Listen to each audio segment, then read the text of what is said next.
Hey everybody, it's Phil Evans with Timber and Rose Realty Group, and today we have a great guest. It's Cole Mills, the co-founder and president of Bridgetown Wealth Management. And today he's going to be giving us some tips on what we should be doing with our finances during this time. There's a lot of uncertainty right now with the stock market, and I just want to make sure that everybody is staying up with the financial side of life as we're kind of stuck at home working and things like that. So Cole, thanks so much for being here with us today. Take it away, Cole. What should people be thinking about in a financial sense right now? Well, first things first, I would say that, for all of you out there that do have a financial planner, step one is being in contact with them. But, candidly, they all look like this right now. They haven't shaved and they've been, hiding in a cave for a while. But, in all seriousness, I think that anytime you're dealing with these kinds of moments, you do have to step back. First things first, you got to take a deep breath and really move away from the national media and the national news cycle and think about what is most impactful for me and my situation. This is uncharted waters from the standpoint that, we've yet to, I've, in my 20 years of doing this, never gone through a period where we've had a total economic shutdown where everybody's jobs and depending on what industry they're in are being dramatically affected in different ways. So it starts by recognizing that it's your situation and your situation is going to be yours and unique to you. So you got to think about it that way. I also think it really comes down to where you are in the spectrum, right? Are you 5 years from retirement or 15 years from retirement? For those people that are younger and still a ways out from retirement, maybe still in that accumulation phase of life, I would say, you got to continue to stick with your long-term strategies of dollar cost averaging. And so for those of you that don't know what dollar cost averaging means, that's essentially a term that we use to say, regardless of where the market is at, you continue to make recurring investments on a systematic basis. And that would be for most of us, that's a 401k contribution or an IRA contribution, a Roth IRA contribution. This is the time that you want to continue to make those contributions because you are absolutely buying shares on sale right now. And I know that the stock market is the one place that when it's on sale, we don't want to buy it because, everybody thinks it might be a bit more on sale. But the reality is that with dollar cost averaging, what you're ultimately trying to do is just levelize out, right? Because if you think about 2017, 2018, 2019, every month when you were making your contributions to those respective plans, you were buying fewer shares. You were buying less of those particular investments. And today, you're getting things 15, 20, maybe even 30% on sale. So if you've got time and you're still on a long time frame, we still have to work off the assumption that this will be a painful moment for the economy, but we will recover from it. And you got to stick with your strategy. Now, if you're a person that is, 3 to 5 years out from retirement, then you definitely should be talking to your financial planner and hopefully through planning and through proper allocation, you should have a mix of investments that are not bouncing as wildly as the overall market, but have some safe havens and some stabilizing pieces within the portfolio, maybe some bonds and cash and some countervailing assets to the overall stock market. Now, the third group of people that you really got to think about are those people that are already retired and drawing off of their money. And without question, those are the people from our vantage point of the first people that we triage when we were starting to go through this process of seeing the markets really pulling back. That's where we start first, is talking to everybody that is actually in a draw period in life. Because if you're in that distribution phase of life, these are the moments that can be very impactful for the success or failure of your financial plan. So the thing that we could control, whether we're an accumulator, whether we're right at the doorstep of retirement or have been retired for 5 or 10 years, are our own cash flow decisions, right? I tell people all the time, the one thing that we can control is our own spending and how we go about doing that.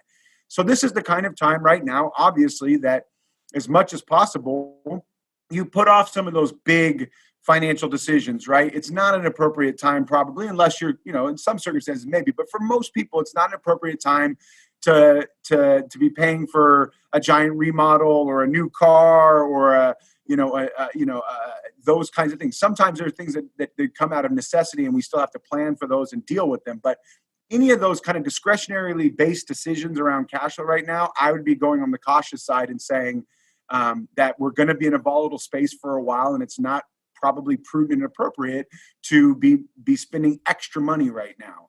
So I'd be saying focus on the core things that we need, focus on trying to mitigate the amount of spending that you're doing as much as possible.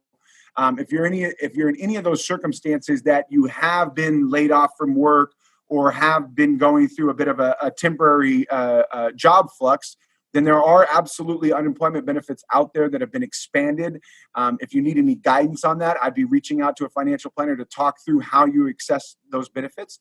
For those people out there that are small business owners, same thing. There are absolutely programs being rolled out that started last Friday to provide real relief around rents and utilities and things like that, as well as maintaining as much of your payroll as possible. So they're absolutely, we've been calling it an economic stimulus plan the last couple of weeks, but it's more an economic stabilization plan. And that stabilization is really going to be the thing that in the short term that we need to be focused on, and making sure that if you're being directly affected through your employment, that you're taking advantage of those benefits that are out there.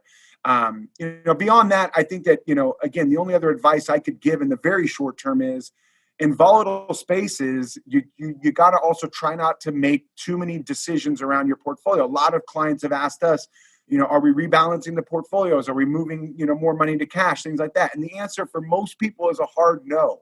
This is not the time to be doing that. Doesn't mean that when we come out the backside of this, and maybe it's late summer, early fall, we will go through the process of rebalancing all the accounts and making sure that accounts have the proper mix.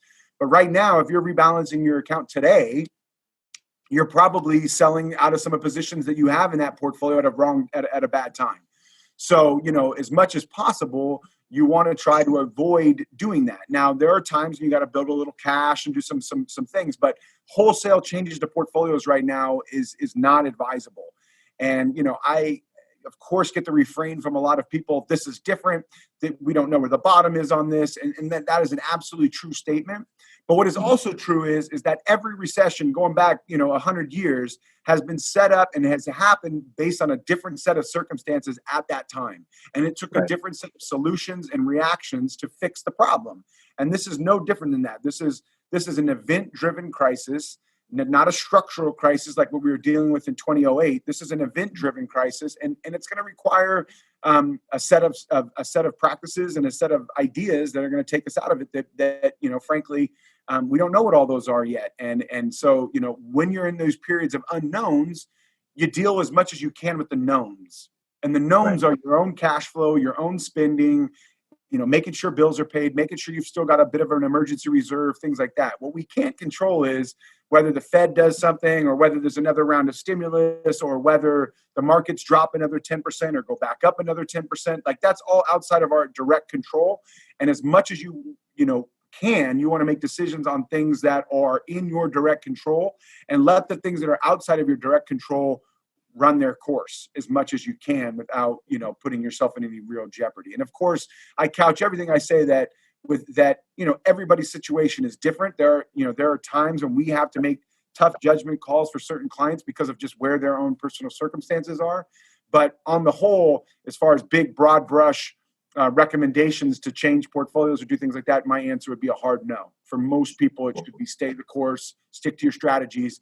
And if you're working with a planner or even doing it on your own, these are the kinds of moments where you step back in a few months and you reflect on what happened and what do we need to do to make sure that if something similar happens again, we're best prepared for it. And sometimes our memories get a little bit short.